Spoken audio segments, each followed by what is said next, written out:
Baik, sebagai pertemuan pembahasan pertama, kita akan kenal terlebih dulu apa yang dimaksud dengan cell reference ya. Nah, cell reference ini sebagai satu pemahaman dasar yang mesti kita pahami karena nanti ini berkaitan dengan bagaimana penerapannya di dalam penggunaan rumus-rumus di Microsoft Excel ya.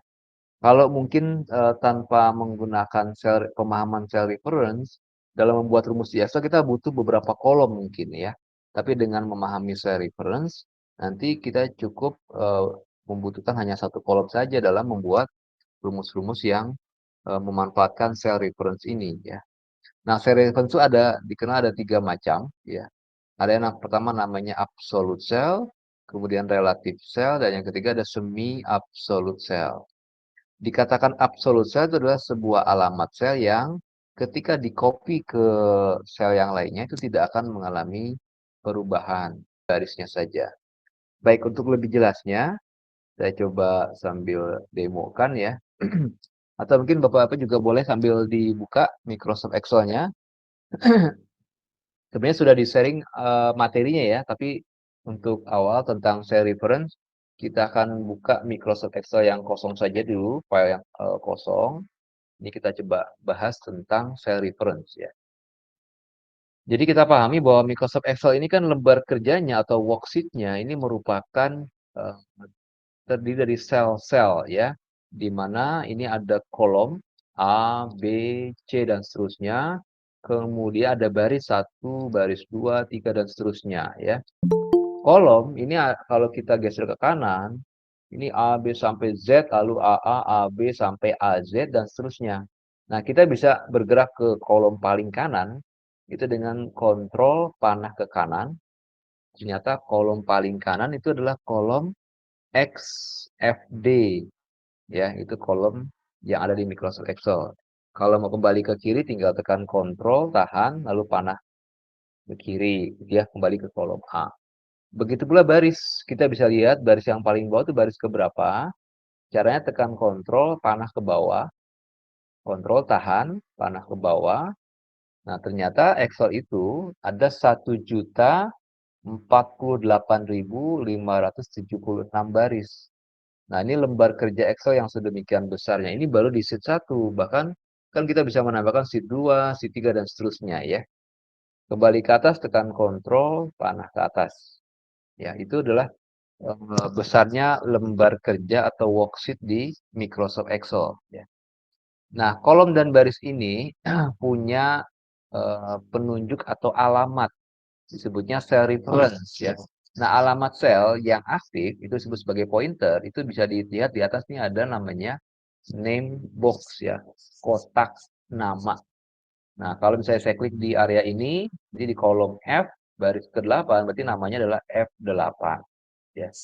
Nah, itu disebut sebagai cell reference atau alamat sel. Nah, tadi kalau kita lihat ada 3 macam cell reference ya, ada absolute cell, relative, dan semi absolute cell itu maksudnya apa? Contohnya penerapan di dalam sebuah rumus sederhana. Misalnya di sel B2, saya perbesar ya zoom-nya supaya terlihat. Di sel B2, misalnya di sini saya tuliskan angka 10 misalnya ya, kalau tekan enter. Kalau saya buat rumus misalnya di sel mana di sini misalnya ya di F6. Saya klik di sini lalu rumus itu kan kalau di Excel selalu diawali dengan tanda sama dengan ya. Misalnya sama dengan saya klik sel B2 ya. Sehingga di sini tertulis sama dengan B2. Nah, B2 ini disebut sebagai cell reference ya. Nah, cell reference yang absolut yang seperti apa? Ini kalau sudah seperti ini kita bisa tekan tombol F4 di keyboard atau kalau di laptop saya itu pakai Fn F4 sehingga muncul tanda dolar seperti ini ya. Dolar B, dolar 2 atau kita bacanya string. String B, string 2. Nah, ini disebut sebagai alamat absolut ya. Ini kalau saya tekan enter isinya 10. Kenapa? Karena sel B2 itu berisi angka 10 ya. Nah, disebut sebagai absolut kenapa? Karena kalau ini kita copy, kan copy tinggal di sini, klik tarik ke bawah gitu ya. Dia tidak berubah. Di sini mengacu ke sel B2, yang bawahnya juga sel B2, bawahnya tetap mengacu ke sel B2. Begitu pula kalau kita copy ke kanan. Ini saya copy ke kanan, ini tidak berubah nih, tetap mengacu ke sel B2, rumusnya tidak berubah. Nah, ini yang disebut sebagai absolute cell, ya. Jadi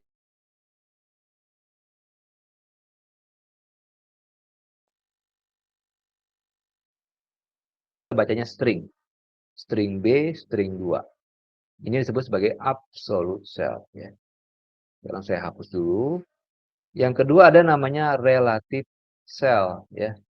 Relative cell. Relative cell itu seperti ini ya. Jadi kalau tadi saya tekan sama dengan klik B2, nah ini disebut sebagai relative cell. Jadi tidak ada yang dikunci, baik kolom maupun barisnya tidak dikunci nih. Normal seperti ini disebut sebagai relative cell. Kalau ini saya tekan enter, isinya kan mengacu ke sel B2 nih, 10. Nah, kalau saya copy ke bawah, dia jadi 0. Kenapa 0? Karena berubah. Awalnya di sini ke sel B2, di bawah menjadi B3. B3 itu kosong, 0 ya. Di bawah jadi B4. Ini jadi B5 ya, karena B4 dan B5-nya kosong, ya di sini juga 0 ya.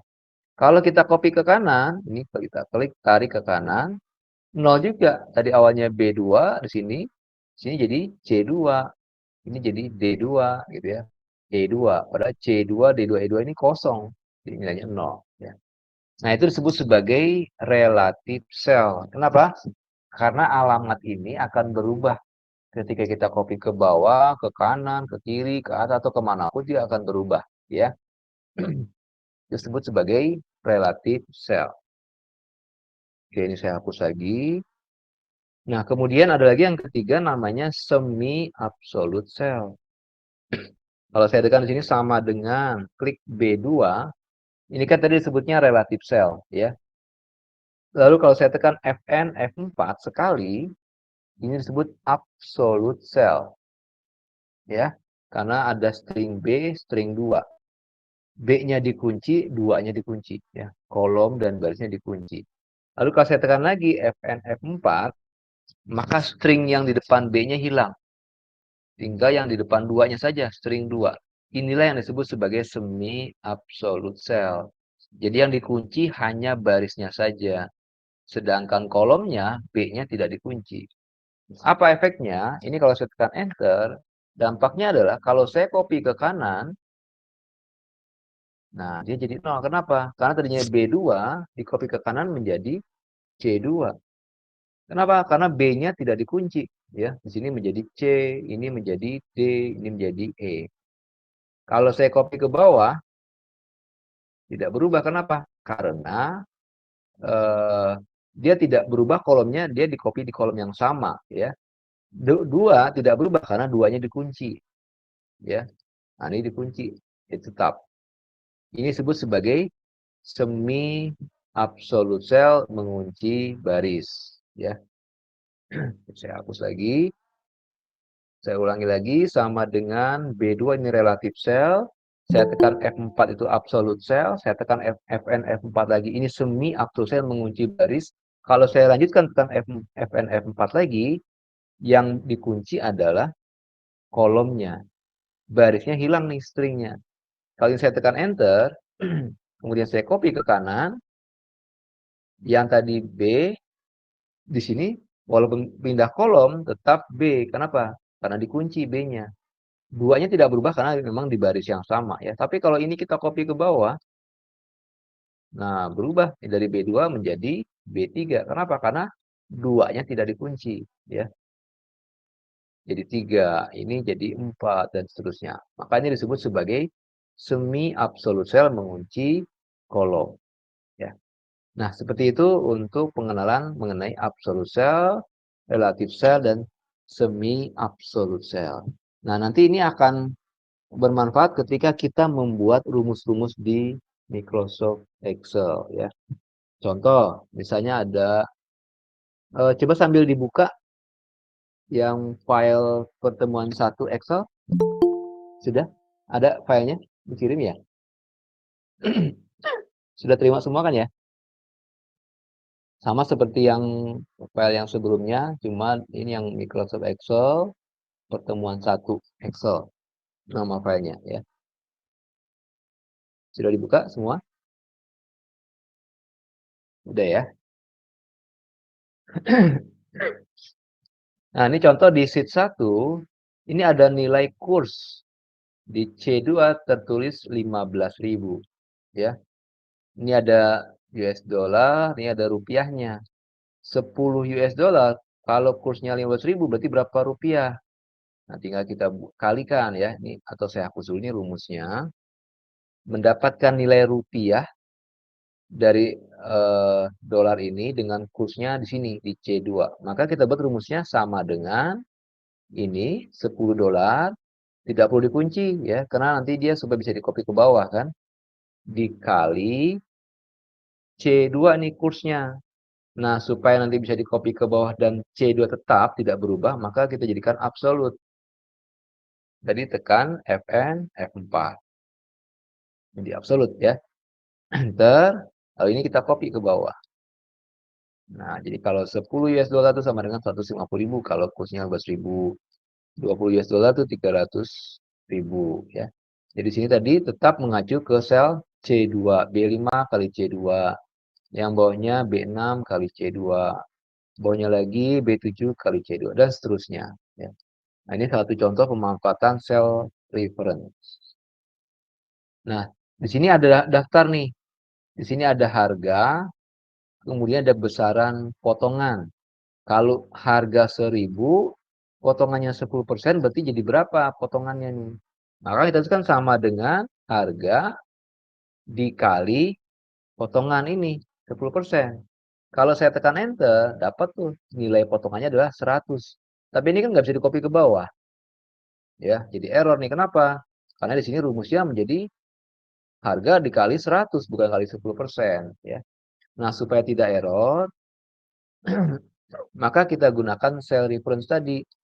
Jadi sama dengan harga, ini kita klik, dikali potongannya nih 10%. Nah, supaya 10% ini tidak turun ke bawah, maka kita kunci nih F4-nya ya. Sekarang F4-nya kita kunci Fn F4. Jadi absolut.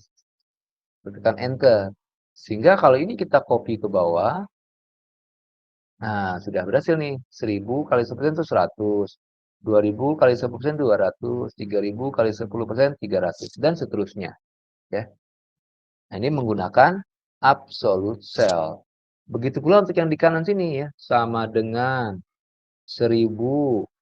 Ini dikali dengan potongannya 20%. Ya, ini kita kunci Fn F4.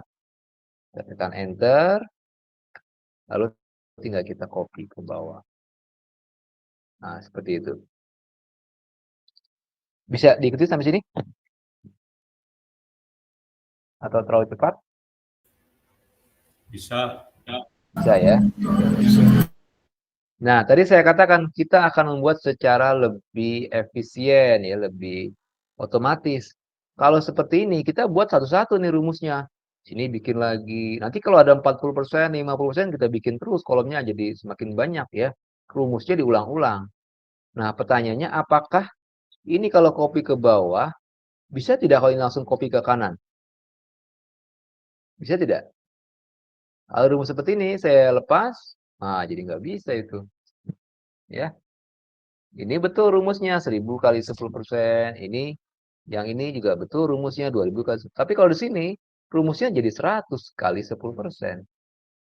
Nah, pertanyaannya bagaimana supaya kita lebih efisien? Cukup nulis rumusnya sekali di sini, lalu bisa di-copy ke bawah, lalu di-copy ke kanan sekaligus. Nah, itulah diperlukan memanfaatkan cell reference. Oke, siapa yang bisa? Ada yang sudah dapat rumusnya? Ini Belum, ada yang belum. belum? Belum. Belum, Pak. Coba nih, Pak Kasim. Yang lain ada yang mencoba?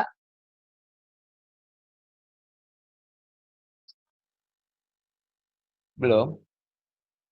Nah, oke, kita sama-sama saja berarti ya. Supaya bisa sekali satu rumus untuk semua sel, maka kita harus perhatikan mana yang dikunci, mana yang tidak dikunci, gitu ya. Contoh nih, kalau di sini sama dengan ini E5, kalau kita biarkan relatif seperti ini, ketika di-copy ke bawah, dia jadi E6, betul ya. Jadi E7 ini 3000, ini E8, E9. Tapi kalau nanti di-copy ke kanan, E-nya jadi F. Padahal kan kita maunya tetap di kolom harga, ya. Nah, maka nih yang E-nya kita kunci. Supaya kalau di-copy ke kanan tetap mengacu ke kolom harga, kolom E, ya. Jadi E-nya kita kunci, Fn F4 itu absolut. Fn F4 lagi, ini mengunci baris. Fn F4 lagi. Nah, seperti itu. Jadi yang dikunci hanya kolom E-nya saja. Supaya nanti kalau di-copy ke kanan tetap mengacu ke kolom E. Tapi 5-nya jangan dikunci. Kenapa? Karena kan nanti jadi baris ke-6, ini baris ke-7, 8, 9. Ya. Nah, ini baru kita kali bintang 10%. Nah, 10% jangan dikunci absolut F4, F4-nya dikunci, jangan. Kenapa? Karena nanti kan kita mau geser jadi 20%, jadi 30% gitu ya. Berarti yang dikunci apanya? Cukup 4-nya saja nih, barisnya saja. Tapi kolomnya dia nanti akan jadi G4, ini jadi H4 ya. Jadi F-nya jangan dikunci. Maka caranya tekan Fn F4 itu absolut. Sekali lagi Fn F4 ini mengunci baris ya. Tetap di baris keempat tapi kolomnya tidak dikunci. Supaya nanti dia bisa menjadi G4 H4. Ya. Nah, ini tekan enter. Nah, kalau sudah seperti itu ini kita bisa copy ke bawah lalu kita copy ke kanan. Nah, sudah jadi. Ya, kalaupun nanti sudah 40%, 50%, 60%, ini nggak masalah. Kita mau copy berapa kolom pun, rumusnya hanya sekali di sini saja. Yang ini akan mengikuti ya. Ini pun juga rumusnya akan sesuai ya. 5.000 kali 30%. Itu ya. Nah, itu salah satu bentuk pemanfaatan self reference.